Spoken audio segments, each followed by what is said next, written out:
films as Boogie Nights and The Big Hit. His latest film, The Corruptor, opens next Friday. Let's take a look.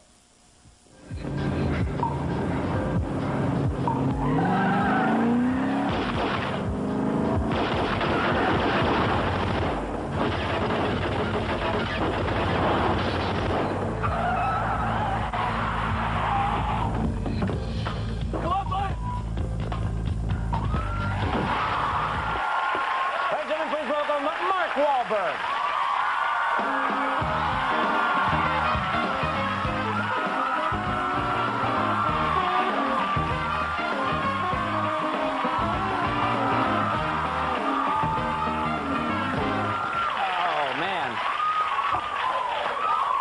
Is it a little cold in here? It is a little cold. No, we store meat backstage. How are you? Yeah, there's a snowsuit. I'm pretty good. You okay? Does it ever get old to you? I mean, I come out in the show and say that you're coming. All the women start screaming. Is that something that ever, you get jaded about that, or does it always feel good? Yeah, well, you know, I'm kind of dealing with the fact that, you know, people are a little disappointed when they see me in person, so. What? You know, I don't take it too personally. Yeah. What are you talking about? Yeah, well, especially after Boogie Nights and everything, you know. So it's, very hard to measure up, I would imagine, yeah. No, but I mean, that must be a nice thing. It must be a nice pick-me-up when they start. It's nice, you know. Yeah. I don't take it too seriously. No, I would. I would let it go right to my head and start saying, I am a god, worship me. But that's my problem. Let's talk about, in the clip, that's Chow Yun-Fat. Am I saying it right? Yes, Chow Yun-Fat. Chow Yun-Fat is your co-star in the movie. I've never met him. Is he a fun guy? Yeah, he's amazing. He's amazing. I was always a big fan of his. You know, he did a lot of movies with John Woo that I was a big fan of, The Killer and Hard Boiled. He's just one of the smoothest guys I've ever seen on screen, and believe it or not, he's actually smoother in person. Yeah, and he actually nice, very warm. He gave you tips sort of on an acting scene, or helped you. Well, I have to speak Cantonese in the movie, and you know, everything as far as acting for me goes. I need to believe what I'm saying. I need to know what the hell I'm talking about, and obviously I didn't. Right. So he was constantly giving me the wrong lines, you know, so I would do the same thing with him in English. I would tell him to say a swear word instead of a, you know, a compliment to somebody. Sounds like a great working environment you created. But yeah, when we were doing Boogie Nights, Bert would always kind of like have us all sit around him while he told us war stories. Right. You know, very interesting ones. Right. He told me this one story about Marlon Brando when he was working on Apocalypse Now, and said that Marlon Brando taped his lines to Martin Sheen's forehead. I've actually heard that, because he didn't want to remember them? Yeah. Or you can't remember the one or the other. Yeah. Sure. But I told Yun-Fat the story, and it was the scene where I had to speak Cantonese for the first time, and I was very nervous. And so, of course, he goes and writes the lines on his forehead. But he wrote them in Chinese, which was really help. That was a real help. Nice guy. So, you know, that's like, how I'm doing the interview right now, by the way. Yeah. My next question is on your forehead. Oh, we had makeup put it there. Yeah. You play a cop in this movie. Yes. I would think, you know, if I'm never going to be in a movie, but if I was ever in a movie, I would say, like, oh, I want to play a cop. Like, that would be fun. Is it fun? It was fun, especially for me, because I got in so much trouble when I was younger. I was always getting arrested, so to wear the badge and have the gun, it was a nice change. Did you really? Because you had trouble when you were a kid, and so you felt like you could see it now from their side? Yeah, and you know, they wanted me to do research, and I said I had done plenty. You know, I had a good 18 years of it anyway. Did you keep the police uniform? No, I didn't. Really? Because I would definitely keep it. I kept the bulletproof vest. You kept that? I tried to keep the badge and the gun. You know, but they wouldn't let me. I'll just be taking this gun with me. You know, every day, at the end of the day, you have to give it back to the prop guy. And the last day, I just kind of walked out the back door, and needless to say, you had to chase me down to the hotel to get it back. Have you kept anything from all the movies you've done? I actually only have one thing from a movie. That I was in. You know what? You don't even have to say what it is. We all know now. Because it's the way you said it. Oh, yeah. Well, I kept some. I had to wear it, you know. I had to sit there while three guys kind of like glued it to me. So it was... They glued it to you? Yeah, it was not fun. In Boogie Nights, that thing was glued on? Yeah, and I didn't realize that I couldn't go to the bathroom, you know, until after I'd already had it on. And how did they take it off? Very long days. I would just kind of stick a piece of cardboard or something in my mouth and bite down really hard because it didn't tickle. Well, you kept... I had it. The director wanted to keep it, but I figured if I had to wear it, I was going to keep it. So where do you keep this device, as it were, and how do I get it? No. Well, I could loan it to you, but you can't have it. They're promising me a place in Planet Hollywood for it someday in 2000. Get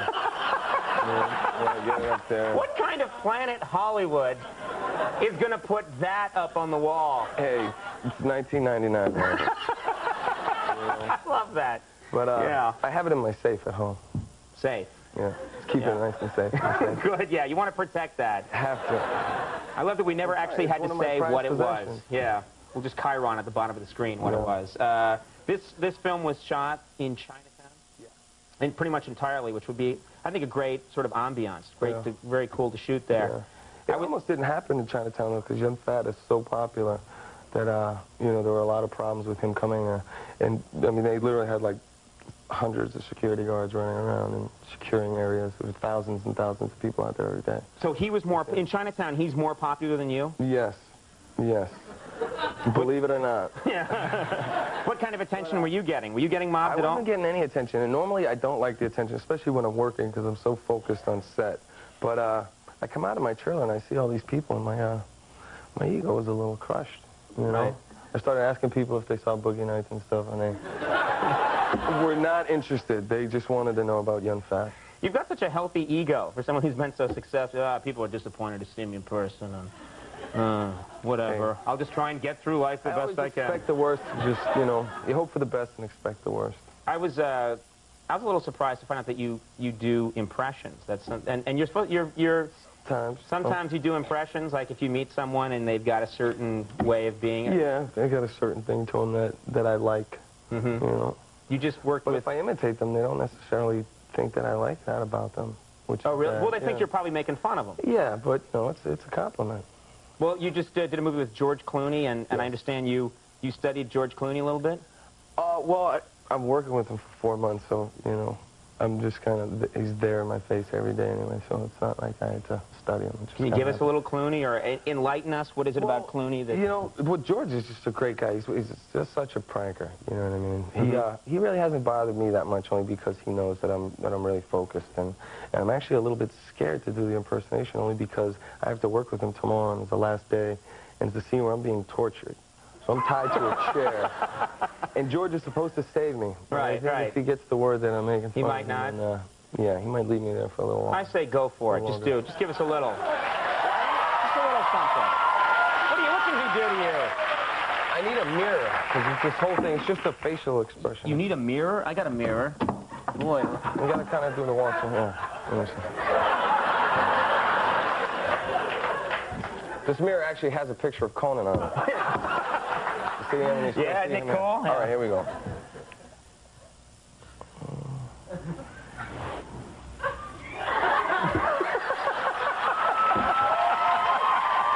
the head wag. Yeah, that's it.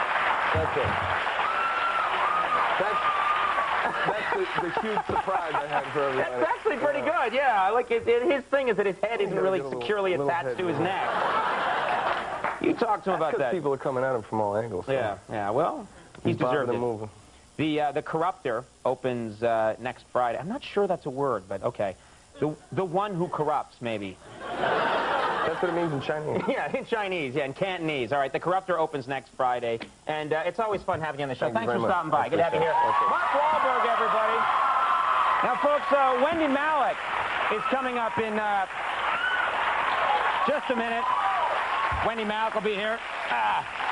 But first, folks, here's a little word from Bioré. Makers, this is really happening. Here's a little word from Bioré, makers of the award-winning self-heating mask and the new Bioré facial cleansing cloth. Bioré. Clean. Honest. Just ask this guy. It burns! It burns! What burns? The Bioré self-heating mask? No, the pain of my loveless marriage. The Bioré is quite soothing. Fine. All right, folks, we'll take a little break. We'll be right back. Stick around.